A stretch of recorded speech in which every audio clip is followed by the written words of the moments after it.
అసలు ఇప్పుడు చెప్తానండి. ఇంకా వరల్డ్ ఫేమస్ లవర్ తను హైదరాబాద్లో ఇక్కడెక్కడ షూట్ చేస్తున్నప్పుడు విజయ్ దేవరకొండకి ఒక స్పాట్ బాయ్ ఉంటాడు. వాడు చిన్నప్పటి నుంచి తెలుసు నాకు.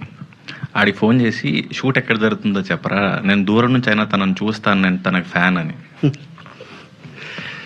సో నేను చెప్పలేదు. సో కాకమొట్టే చూసినప్పుడు అప్పటి నుంచి వర్క్ ఫాలో అవుతుండే. టక్ జగదీష్ నాకు నేను అనుకుంటున్నాం అన్నప్పుడు ఐశ్వర్య గారు ఉన్నారు అనే ఒకటే రీజన్కి నేను ఆ సినిమా చేద్దాం అనుకున్నాను. కానీ అంత అభిమానించిన రెండోసారి కూడా చేస్తున్నాను. నాకు అది అంత అభిమానించిన వారిని అబ్యూజ్ చేసే క్యారెక్టర్ ఎంత బాధగా ఉంటుందండి. అంటే సి ఆయన ఎంత గట్టిగా కోరుకున్నామంటే మనం లైఫ్లో మేనిఫెస్టేషన్స్ ఇవన్నీ వచ్చి ఎందుకు బిలీవ్ చేయాలంటే he's acting with me today as a hero and I'm the heroine. So ఇది చాలదా మనకి? It's the best example. No, నాకే తెలియదు ఈ స్టోరీ. వరల్డ్ ఫేమస్ లవర్ మేము మోస్ట్లీ అల్యూమినియం ఫ్యాక్టరీలో చేసాం. వచ్చారా మరి? ఎందుకు రాలా? ధైర్యం సరిపోలా.